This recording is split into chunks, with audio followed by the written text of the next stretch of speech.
welcome to another episode of White Lithium Eurotrash. This is going to be a short episode today. I've got an extra day available to me. Just trying to get a little work done for the holiday weekend. The cold has arrived. It's freezing. And I'm going to Italy for the holiday, and I've got a day to kill here. So I'm getting my hair done in a little bit. So I'm going to quickly try and get the steering rack put back on. I don't have my normal camera, so things aren't going to look exactly the same. But the first thing I have to do, because I'm going to connect all the power steering lines, I actually need to get this pump back out of the way so I can get this AC evaporator installed. I had a little bit of a problem on the rear suspension because on one of the nuts on the inside of this link right here, I needed an 18 millimeter open-ended wrench, and my set that I have here skipped 18, so I actually had to order an 18 millimeter in, which should be delivered today. All right, let's just get that off there for the 10th time. See if we can't get this off of here. Should just slide out. Oh, right, you have to loosen this little thing up pretty substantially to get that away from there. That way it'll come out. All right, we've got that off there. So now I'm actually gonna come in here and clean out this air box a little bit because it'll be the last chance I get to do that for a while. Got that all nice and clean inside of there. Woo, good. It's been a while since I've had this off. Here's the part that was in there, and the wire, the like thermistor wire, was on the left side, it looks like, which is this wire that I need to jam in there. Slide this in here. I can kind of see where this wire was stuck in. How far does it need to go in? We'll get it in. We're not going to force it in super duper far because it doesn't want to go any farther.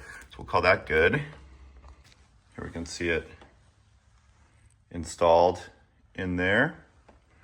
See that wire visible? All right, let's find these screws. I haven't seen those screws in a long time. Okay, now we've got that AC evaporator reinstalled there. That came from Mateus in Poland. I don't know that the original one was bad. What I was really after, the valuable part is this, which I forgot to screw on. So I better screw that on. This was the part that was missing off of my car originally. Man, gosh darn it. I need to screw that on.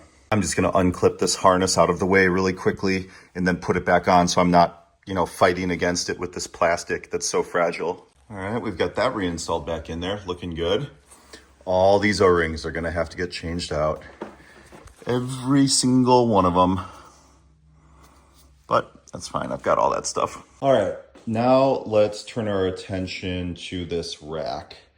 So the first thing I'm gonna do is replace these bushings right in here, which are looking a little tatty. I think I'm going to try to use this tool again from the OTC kit instead of using the press. We'll see how this goes. This is, bad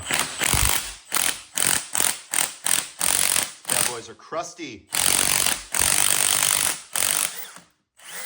Uh-oh, come on.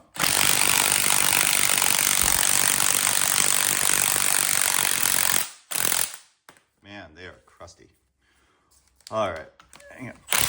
There we go. So this is crazy. Look at how much aluminum oxide I brushed out of these bores where these bushings go. That's a lot.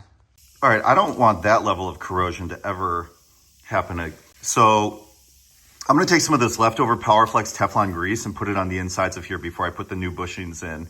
That way it just kind of forms a barrier against that corrosion. All right, then I'm coming in and pressing it like this.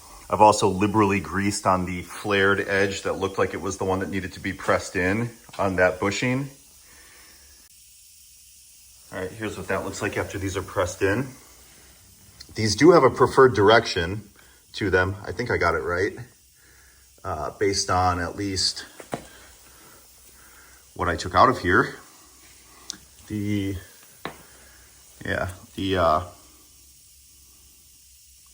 This was the bottom when I took them out. And the time has come to reinstall. So the way that I'm doing that is I'm taking the passenger side of the car and I'm fishing it up through the hole out over there, making this go into here, and then I'm gonna move it back into position while rotating it to get the input shaft in the right spot. I feel like there could be a better way of doing this where these parking brake cables could actually come underneath the steering rack, but I don't know that that option is available to me right now. Whoa, my speedo cable is a little loose. I need to make sure that's tightened up there. That's a little thing. God, I almost wasn't really that tight. All right, after an excessive amount of time, I have gotten the universal joint onto the steering column, and now I'm going to attempt to tighten it. The order you do things under here is really critical, okay? Really, really critical. So I'll have one wrench with a long extension coming out through there, 13 millimeters, okay, on this. Then the other long flex head coming down like this. All right, now what I'm gonna do is actually focus on the hoses before I tighten down these. I just had this put in loose in order to hold the thing in place while I was getting the coupler connected right there. So the first thing we're gonna do is we're gonna take the return hose, which is the small one, the top one up here, and we're gonna put the O-ring on. So if you leave these loose, then you can push this back to the back of the car and get a little bit more room to get your 19 millimeters in right here. You can try and tighten them up first before you put it on the car, but for me, it's just a little fiddly that way when you're trying to push it around and get it in place. So I do it this way. I've now done this job twice. Do you see how I've got that tube kind of spaced, sitting right on the inside of the other tubes that are part of the rack right here? All right, now when you go to get the second hose up in there, all right, you're gonna be at the same boat. You're gonna have very little space. What you really need is a 19 millimeter crow's foot, okay? You need a open crow's foot 19 millimeters. That will make your life very easy. All right, and only now are you in a position to dab your bolt with some Never Sees, get it up in there, and actually bolt the steering rack down, okay? You will not be able to successfully do this if you bolt down the steering rack first and then try and put all the hoses on. It's just not the smart way to do it. You need to have a 19 millimeters and 18 millimeters, basically a metric crow's foot set, okay? And then be calm and it'll all work out. You can see just how tight the clearance is between that hose and your pulley right here.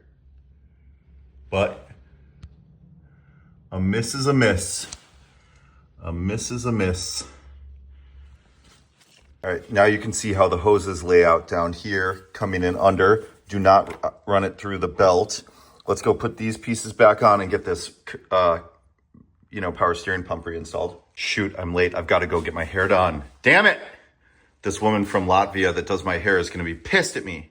All right, back from that hairstyling appointment. Let's just finish this up quick. And the guy is going to be delivering my new vise today. Well, it's not new, it's old, but a vise for me today. So all will be good in the world. Let's finish this up.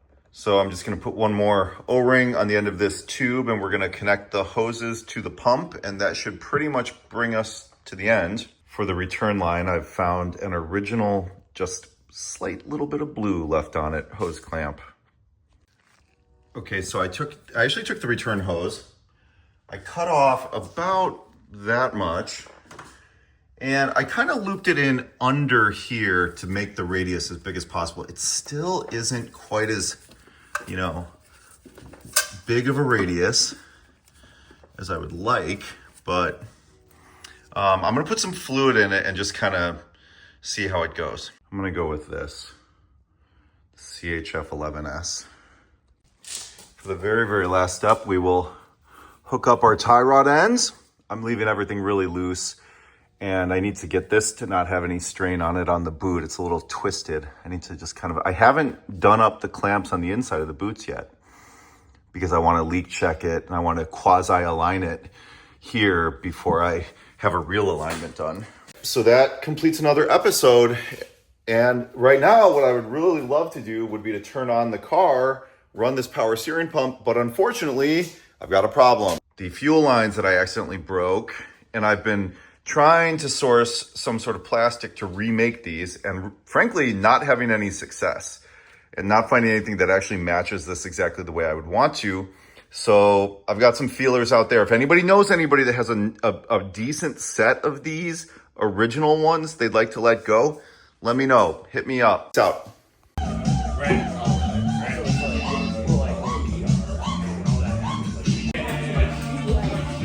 All right. See, there she is. Could have gone to Harbor Freight and had one delivered like months ago, but I was holding out for actually a decent frickin' vise, man. It's hard to find a decent vise anymore. There you go. A vise, that's gonna really help things out.